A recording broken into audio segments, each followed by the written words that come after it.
Good morning. Thank you for joining us for this month's genealogy program on behalf of the Royal Gorge Regional Museum and History Center.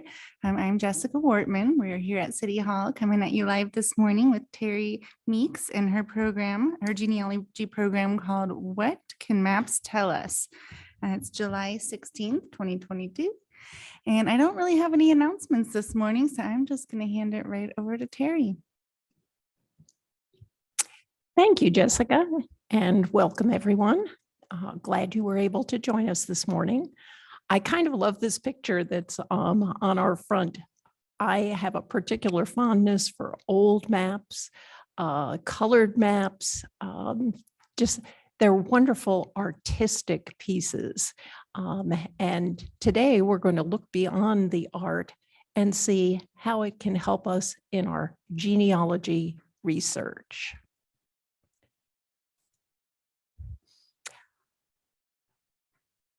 In colonial times, rivers were the predominant mode of transportation. They were much easier than going cross-land.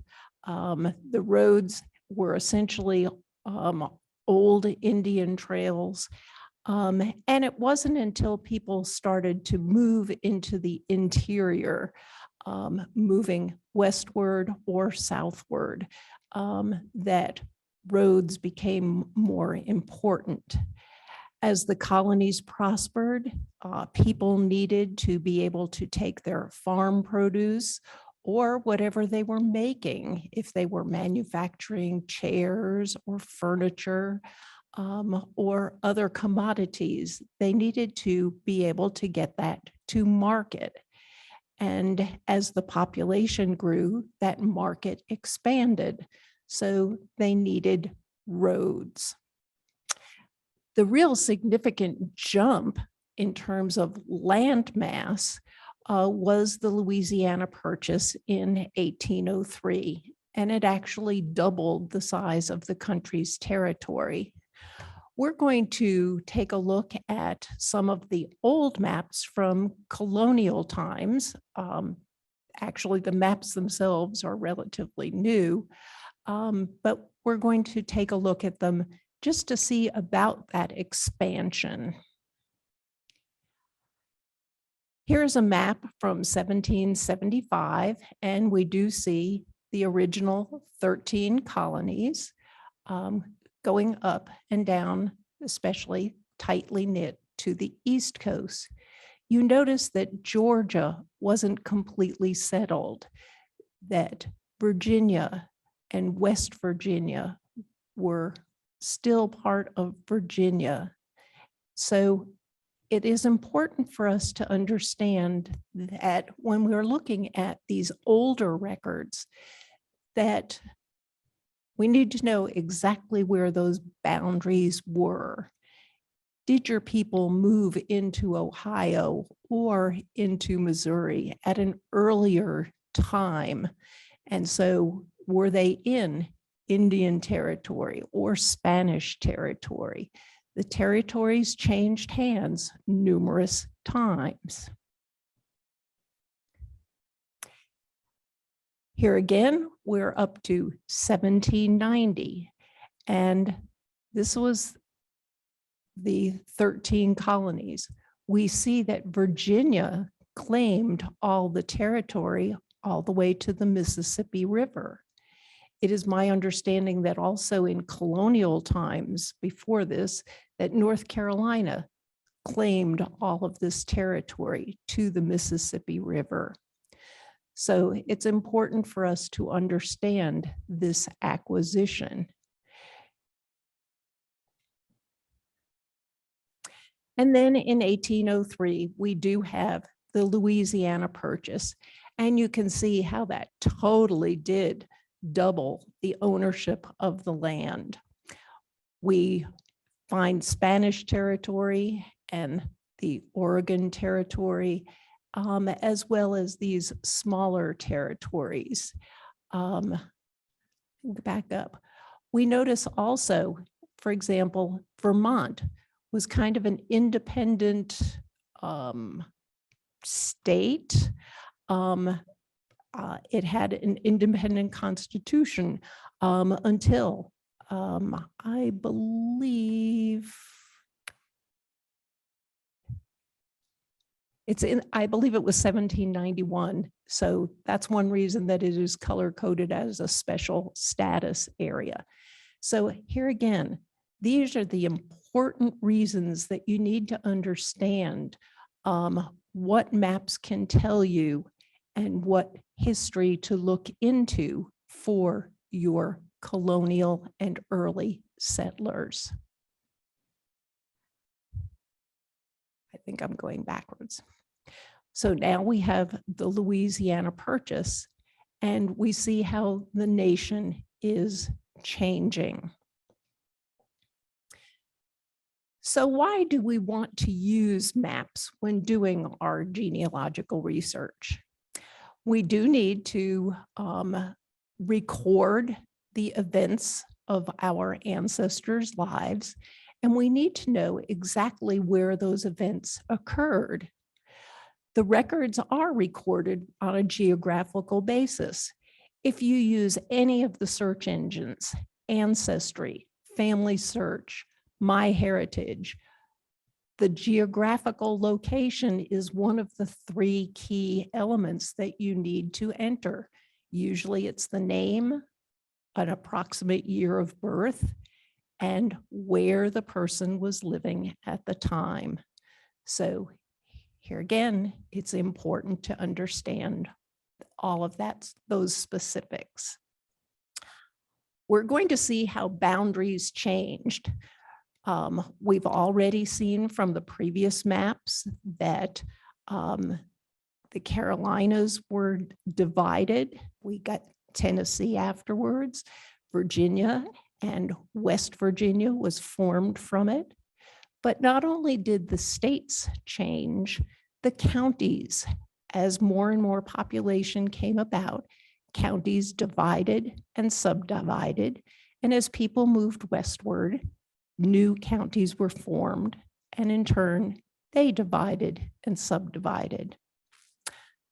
In later years, city names might have changed. They might have been renamed. Street names also were changed. And it was as late as the 1950s, 1960s, that street numbering might have changed. I grew up in the countryside in upstate New York, and the street that I lived on did not have any numbering at all. But when I went looking for some information online, in preparation for this, I found out that the house that I lived in is now number 4 on a map. So street numbering was added as well as possibly changed. Not only do maps show the natural formations of the rivers, the mountains, etc., but they may also give you the locations of churches, cemeteries, various businesses, so that you may find out that your relative attended the First Methodist Church. You can actually locate that church on a map. If they owned a business, if they owned a barber shop, where was it actually located? And we'll take a look at some of those things as we move through the presentation.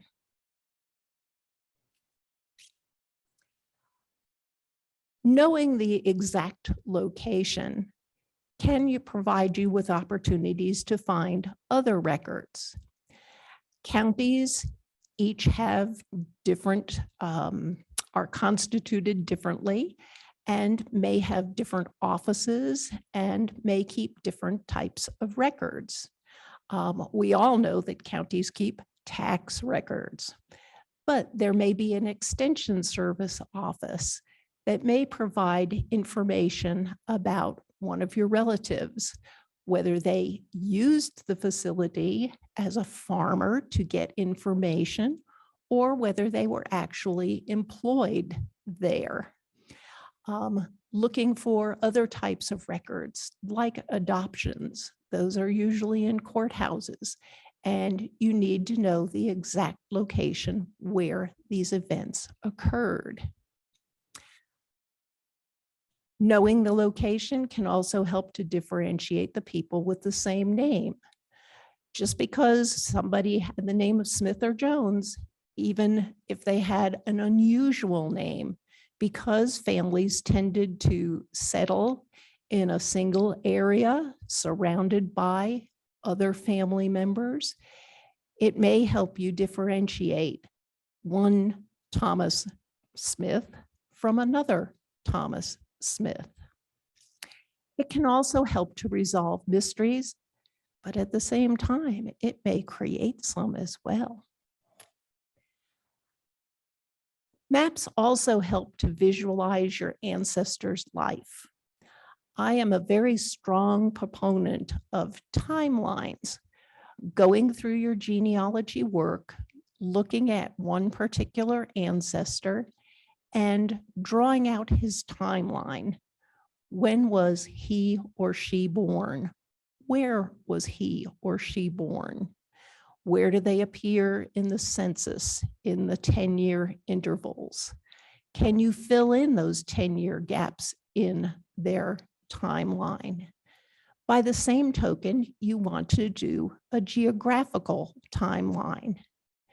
If your people stayed in one single location for a decade or more, or multiple generations, that's important to know. But if they were on the move, it's even more critical. You can lose them in the census by not knowing exactly where they're moving from and to. So drawing that geographical timeline is very helpful. I used to volunteer at a family history center, and we had a woman that came in on a regular basis whose family moved from Pennsylvania in the mid-1800s. She located a family with a similar name, the husband and the wife, in Washington State 10 years later, and then found a husband and wife of the same name back in Missouri 10 years after that. Is that indeed the same family? Are these the same people? So this is one reason that it's very important to look at those geographical timelines. In the 1800s, is it reasonable to move all the way west across the country and then move halfway back east? It's not to say that it's wrong, but it does raise a question.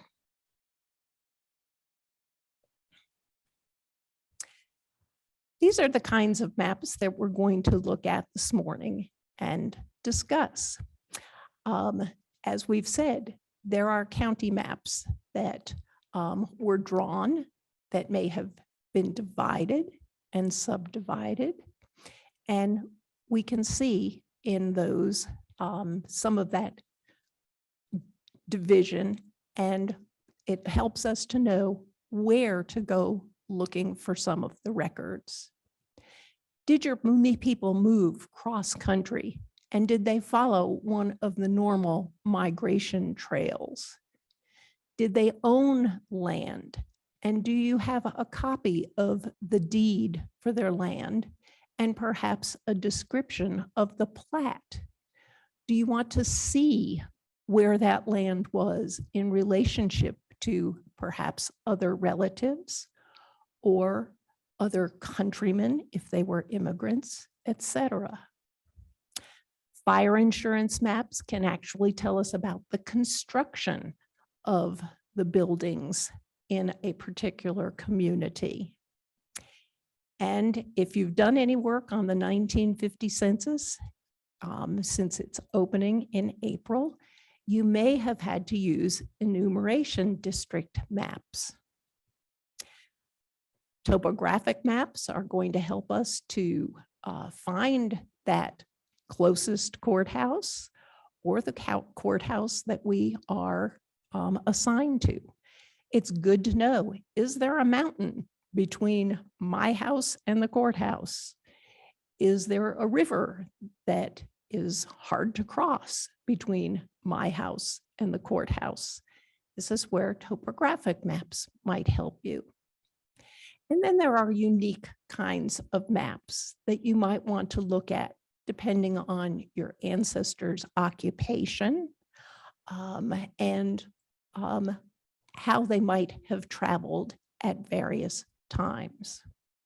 And currently we use atlases and road maps a lot, and gazetteers. These are books that will give us the history of the community and also may have some genealogical information in them.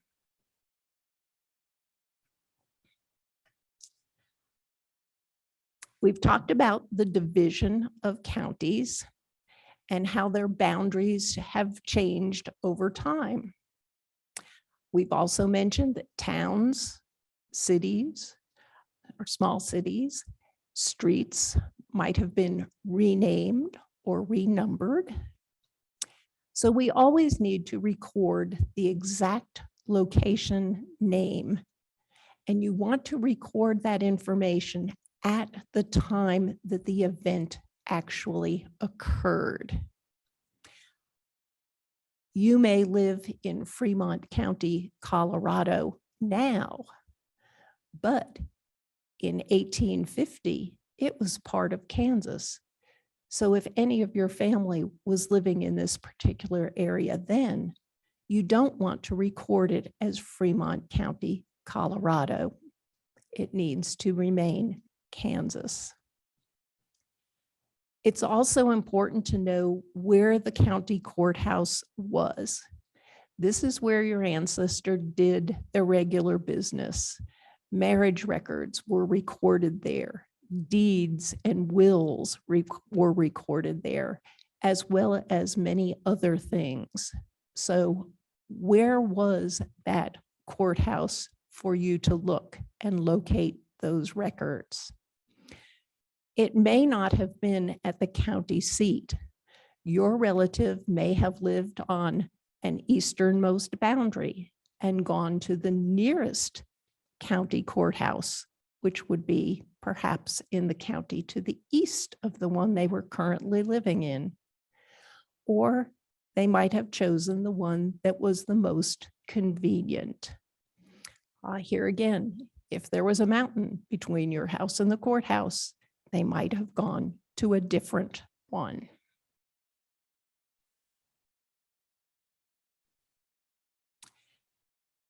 Here's a 1785 drawing of Georgia, and we see how the initial counties along the East Coast were settled.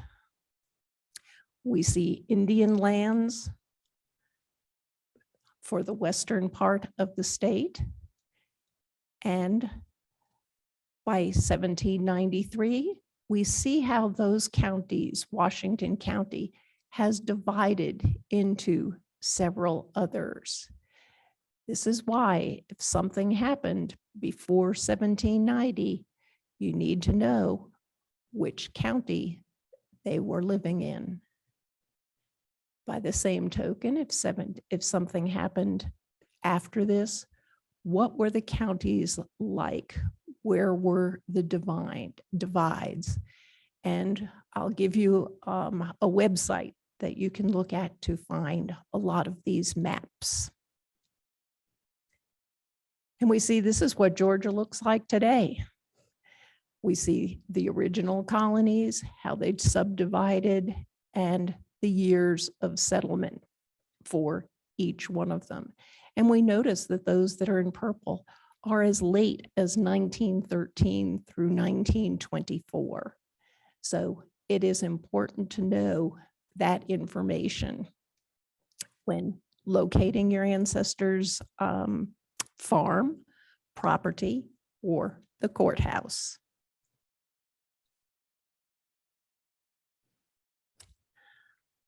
Migration trails. The Northeast became very, very crowded as the colonies developed and became states. So colonists were looking for better opportunities. As immigrants arrived, one of the impetuses for immigration was to acquire land and to obtain voting rights. So as immigrants arrived along the East Coast, they too would move inward. I have in here that they wanted to escape land-crowded New England, and they moved north. That should be west and south.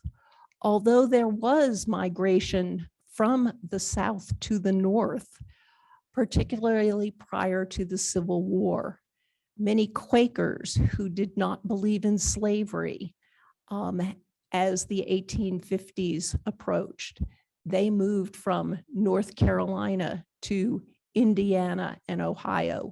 So there is migration northward as well.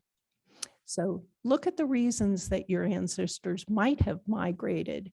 Were they immigrants that were looking for land, or were they already settled looking for better business opportunities, or had a previous family member traveled to some distant area like Ohio and your family wanted to join them? People did travel in family groups or in ethnic groups. You will find many Scandinavians living in similar communities surrounded by others, French, German. They found common ground, common language, common customs in certain areas. So look into the migratory patterns that your ancestors might have followed. As we mentioned earlier, families may have stayed in the same area for a decade or multiple generations. But in most cases, families moved. They were seeking better opportunities. Farm families, the land played out. Fertilizer didn't exist until World War II, the 1940s. So the land played out from one crop and families were forced to move. And they probably moved several times. We see here a map. This is probably from about 1735 or so. It's a hand-drawn, but the King's Highway was essentially completed in 1735. It started with the Boston to New York Post Road, which was in existence as early as 1636. It was developed to deliver the mail, and then they continued to develop the road system. But you'll notice that here again, it's completely along the Atlantic coast. But in a short 15 years later, we see that there are other major highways or byways at this point. Here's the King's Road again, but we have a jumping off point for other roads as people are moving inland. Here again, they needed, if they were living inland, they needed to be able to get their harvest to marketplaces. They needed to be able to conduct their business further in the eastern heavily populated areas.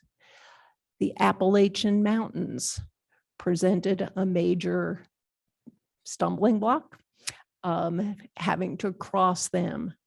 River travel was probably still at this point the easiest way. So they had to seek out ways to get through those mountains in later years.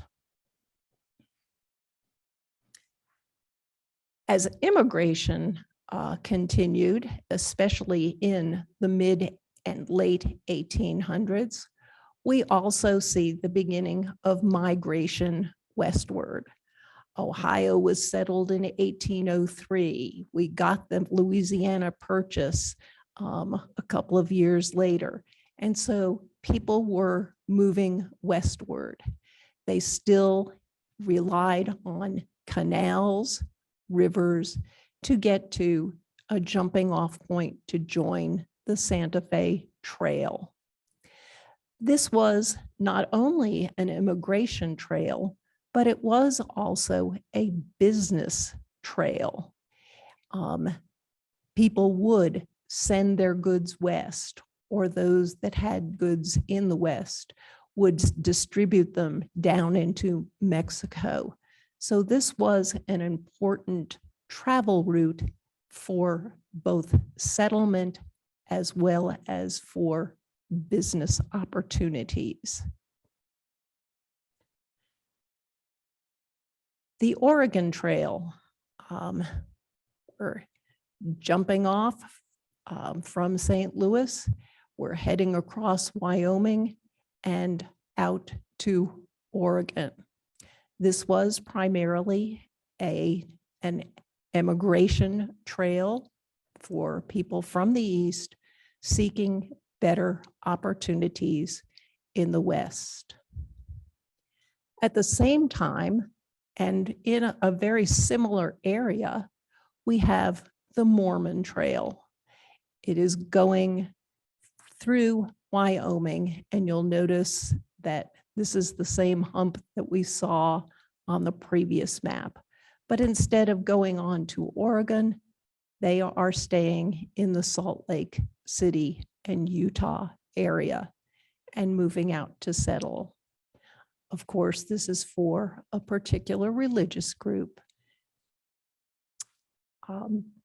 to settle where they could find freedom to practice their religion.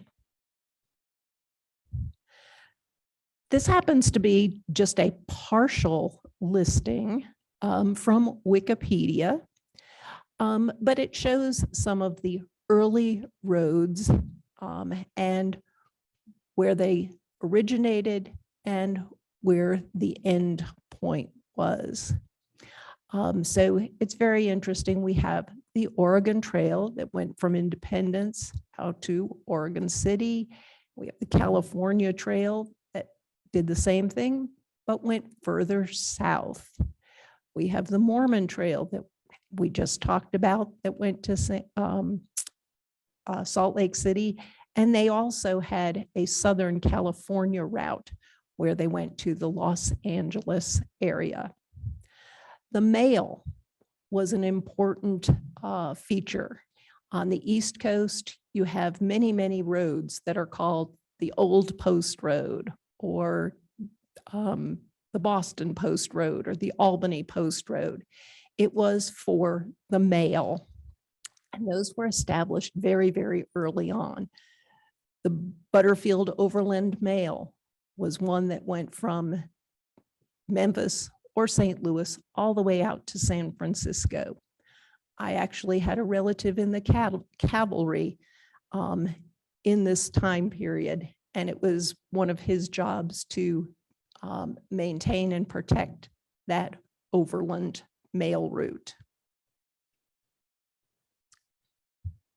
Complicated word, hard to say, cadastral. So we'll talk about plat maps instead.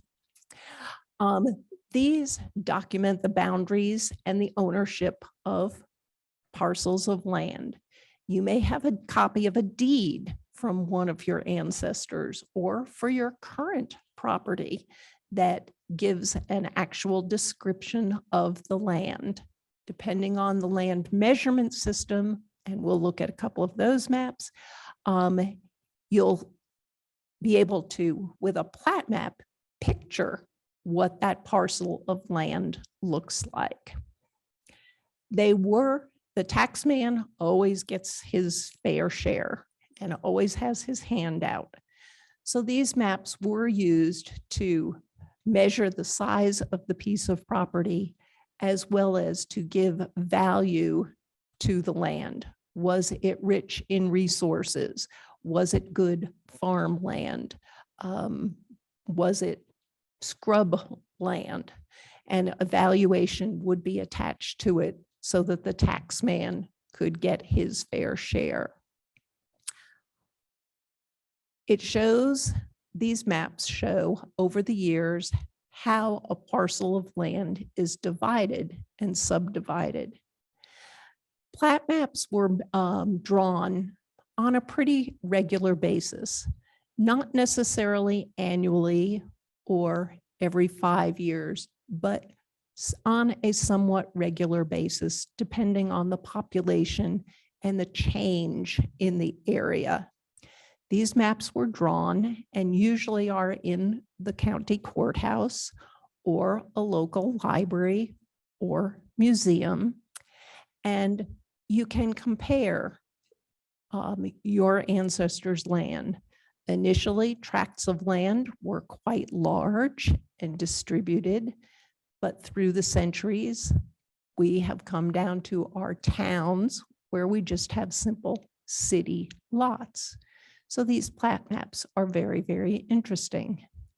They are drawn to scale, and they do record the size of the land, the amount of acreage, does draw out the boundary location, and in many cases, they have the names of the property owners recorded on them. Here is a plat map from Rowan County, North Carolina, and they are on a meets and bounds system. So you will notice some nice rectangular shapes, but you will also notice some irregular shapes. That's because the land is divided according to the meets and bounds. Starting at the old oak tree, going so many rods forward to the northeast, and then turning at the such and such mark. That's how the land was divided. While this is a poor quality copy, we do get the names, can see the names, and we do get the acreage that is for each one of these parcels of land. Here's a little bit better one. This is also on the meets and bounds system. And apparently somebody drew this so that they could see the members of the Eller family, the proximity of their lands to their other relatives. People did tend to move in family groups, or perhaps settle in a group where a large ethnic population came. So that's why it's important. You may have the description of the land here or the description of the land for a relative here, but until you see it on the map, you don't realize how close or how far the land is from one to the other.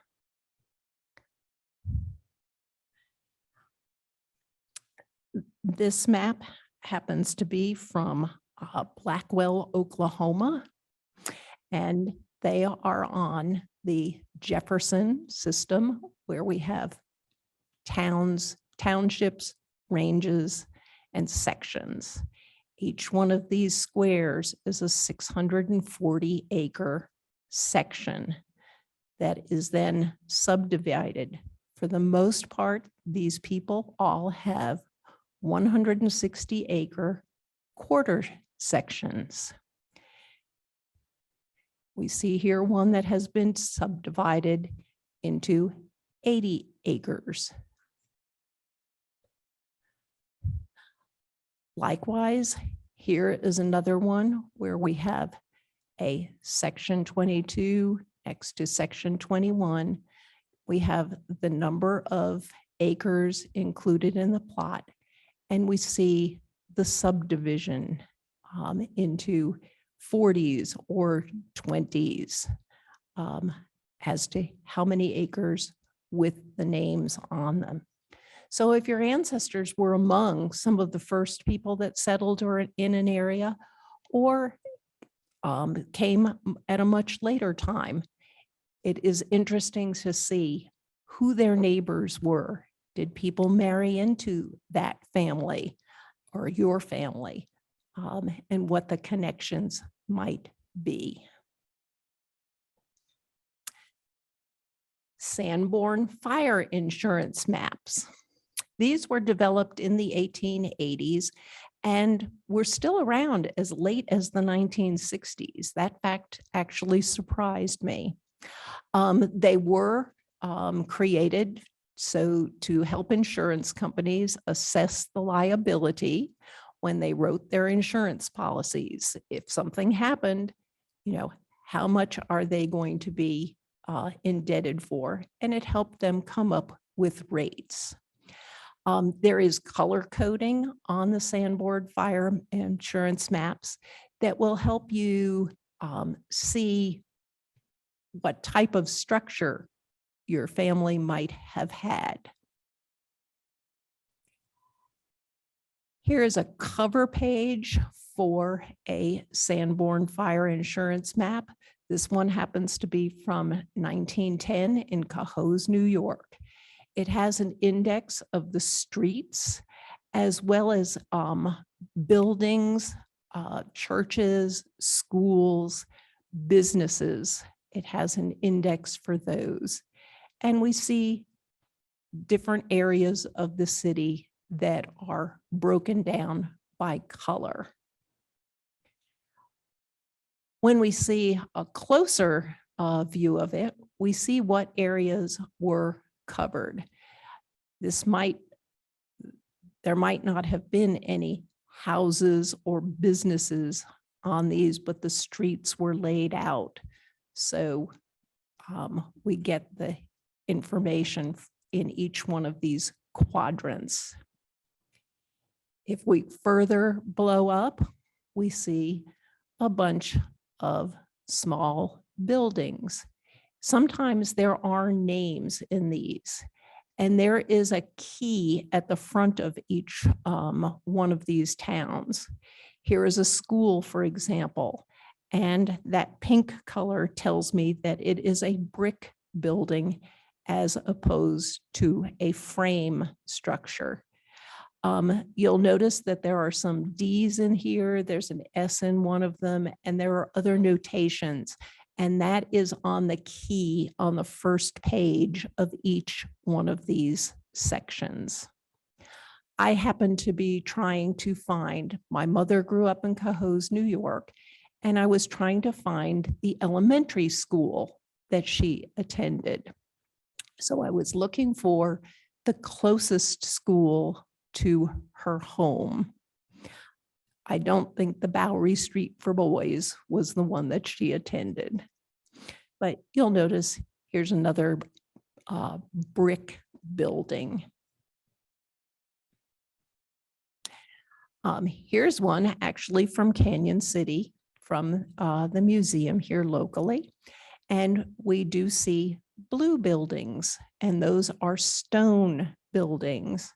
We also see notations that some of these buildings are churches. They may be wooden structures, they may be stone structures, or they may be brick structures. We have businesses along here, and we do have the names of the businesses located along Main Street. So if you know that your ancestor lived here in this area and might have been associated at this particular time with one of these businesses, you know what to look for. Here is a chart with the color coding for the Sanborn maps. And you will notice that, as we've mentioned, the pink buildings are brick. What is interesting is they have some of the additional color coding for the interior of the building, not just the exterior. So we have a brick veneered building on the outside, but it's a frame structure on the inside. As opposed to here's a frame building that has asbestos in it. And we get other kinds of buildings, the olive green, fire resistant resistive construction, and gray is adobe construction. Blue is our stone or concrete buildings. So when you see one of these maps and you perhaps locate one of your ancestors, you know exactly, if the house no longer exists, you know what it did look like at that time period. Enumeration district maps. Hopefully, maybe with working with the 1950 census, you may have used some of these enumeration district maps. Ancestry actually came up with a very nice tool where you could enter an address and find out the enumeration district. These are the boundaries that the census takers were assigned to cover in doing their enumeration for the various censuses. The enumeration districts existed throughout the all of the census years, but only the 1900 through 1950 censuses are the maps still available. They were used to administer and control the data collection. For 1950, each enumerator had a specific set of instructions on exactly how to walk the path to the most efficient path to collect the data. Here, I've got a couple from the 1930s that are very, you can't exactly see the boundaries for the enumeration district, but we do have 7518, 7517, 15, 20. So if you have difficulty finding your people and perhaps think that they might be in a particular area, an enumeration district map might help you figure it out. Here's another one from a very straightforward grid from Tabor, Iowa, with one enumeration district and a second. I'm very surprised that the numbers are so significantly different, 36 and 65. Here's another one for Savannah, Georgia, and you'll notice that in the city areas, we have a large one that's of a pretty regular shape, but when we get out into the outlying areas, we get some very irregular shaped enumeration districts.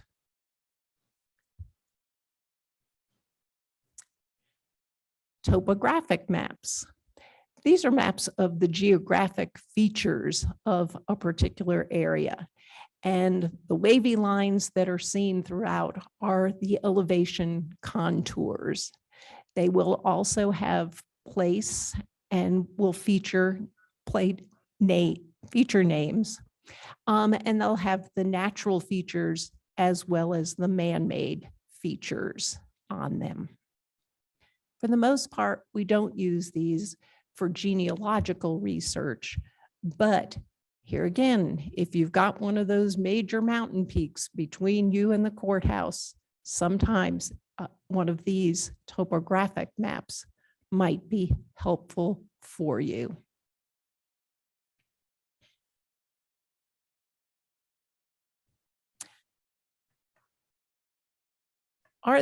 Is there a special subject map that might help you in your genealogical research? Something that covers a unique feature, a subject, or a particular time period. Many of the maps are recorded specifically at a point in time. So if you're looking for something in the 1840s or the 1910s, time period is important to consider. Here is a map of Florida that was drawn in 1625. So here again, it's not the map that we would be using today, but it is very interesting to see that we have the kind of shape of the actual Florida. Whoops, excuse me.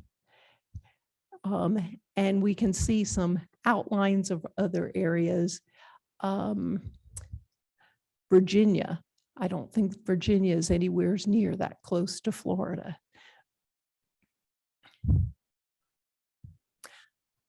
Canal systems. Since water was such a primary way to transport in colonial times and early times, look for canal system maps. Ohio is particularly filled with canals that were used on a regular basis and are still some of them used today. New York also has a canal system. We've got the Erie Canal that goes completely across the state. So make sure that you check into these kinds of maps as well. Your ancestor might have settled along one of those canals or used one of those canals for their business and industry. Railroads. We know how important railroads became, and we know that railroads after the 1870s were a relatively inexpensive way for people to travel cross-country, whether they were migrating to settle in another area or whether it was for business purposes. We see that the East, especially the Northeast and central states, were heavily involved with railroads. There are state railroad maps as well. So, did one of your relatives own a farm and the railroad cut through the farm? And did one of the cows get killed by a railroad car at some point? So that information will be available to you in court records. This happens to be a Fremont County mine map. This one happens to be a Chantilly battlefield map. And then there's the old Spanish Trail that went across the country, linking different areas of small roads across the country. Gazetteers. These are geographical indexes and directories, and they're used in conjunction with maps and atlases. They do contain information about the formation of the area, the geographical makeup, the physical features, and statistics about the population. Do not overlook gazetteers because they may contain secrets. Here is, for example, from 1850. This is an Indiana gazetteer, and you see the chapters that are included. It may include something that, okay, I'm not interested in public lands. I'm, looking for the name of my ancestor. Check out these gazetteers in any case. Here's one from Boxborough, Massachusetts that talks about the formation of the town, the physical features, rivers and brooks, the number of dwellings is 74, farms 70. If your people live there, they might have been one of the 70 in 1874. And what did the town look like in 1874? It had 2 churches. It did have a hall for public purposes, 4 school districts. So interesting stuff to write the story. Here's a gazetteer from Missouri. The first white man killed by Indians in the Boone's Lick country was Jonathan Todd. This might have been your person. So sometimes look at these gazetteers, excuse me. We also have the mention of Captain Sarshall Cooper, who was killed in April 14th, 1814. This precedes the 1850 census, so this may be the one and only place that his death is recorded. Here's a gazetteer from Vermont that actually has genealogical information in it. Timothy Carlton, a native of, married Polly Kaiser, and it talks about the family. There's a whole genealogy there that you might not find elsewhere. So we've talked a little bit. Libraries and archives have these. The county assessor's office have these. College and university libraries, historical and genealogical societies, as well as museums have these maps. And some of them are available online. The Library of Congress has a whole section on maps. It is extensive. They have all of the Sanborn maps. They have maps of various communities. They have a very, very wide range of maps. So if you want to go looking, the Library of Congress is a perfect place for that. There's another website called oldmapsonline.com. And some of these are actually trying to sell you copies of maps, but you can also do screen prints for some of these maps. I entered Salem, Massachusetts into their search engine and got a listing of maps that featured Salem. Here, for example, is a chart of the harbors in that particular area. And here is the actual map. So if your person was a harbor master or a ship's captain or a fisherman, this might have been significant information for them. Historicmapworks.com. And this is a site that is trying to sell maps to you, but you can go in and look at the maps and do screen prints. Here again, they have a search engine. I entered Troy, New York, and there are a selection of those. I happen to want to look at the bird's eye view. And this is a copy of the bird's eye view of that particular community. And you see where you can get various sizes for prints of these, as well as the pricing for them. But they have a wide range of maps to look at. Counties, we've talked about the division of counties. This website, mycounties.com, also has the ability to search. And it will show you, for example, I chose the state of California.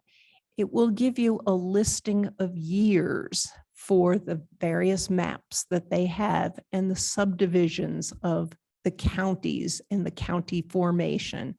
I happen to have chosen 1850, and this was the map for that particular time frame.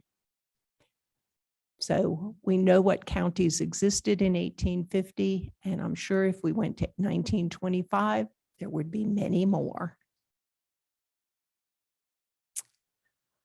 For enumeration district maps, Family Search has those. And by simply entering a search for in their catalog for enumeration district, they will come up with this particular website for you to use. Here is a listing. Family Search only has the 1900 to 1940 enumeration districts. So this is just a partial list of all of the maps that they have in their file system. 1950 Ancestry and the National Archives have those maps.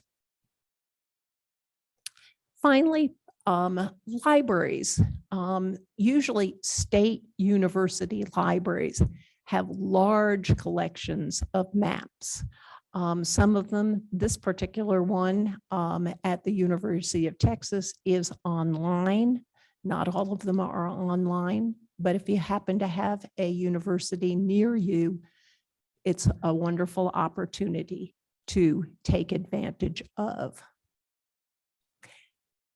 And before I conclude, I want to make sure to include Google Maps and Google Earth.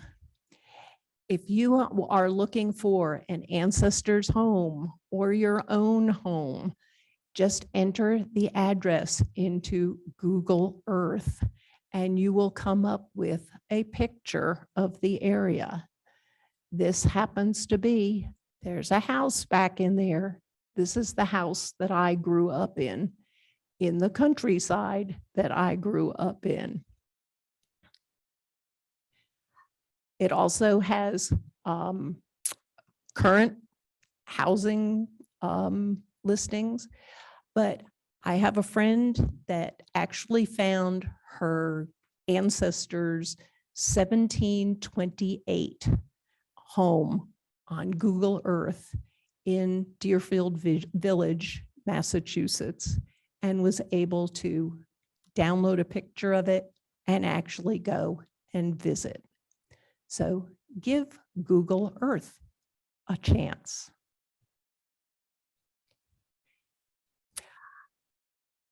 I want to advertise our next session, which is going to be on August 13th, and it will be covering the 1890 census substitutes.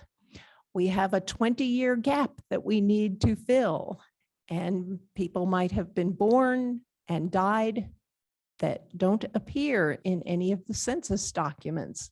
So we'll be taking a look at the various other documents that might help you find these folks. All right, Terri, thank you. As always, so great, so full of so much information. It doesn't look like we have any questions this morning. I do have a couple of comments that that came to mind as you were presenting. First of all, when you were talking about doing a geographical timeline of your ancestors, I thought that was a really neat idea. And what it made me think of was some people probably had some really significant moves, or as you said, moved a lot, and some people probably never moved, and probably everything in between. But it made me think about, in this area, the early settlers in this area started arriving in the late 1850s, and a lot of them traveled in family groups. And it made me think of specifically the German colony, the Colfax colony that settled up near Westcliff. But there, as you had spoke of, their migration across the United States was two-part. And so they had traveled from Germany to, let's just call it New York.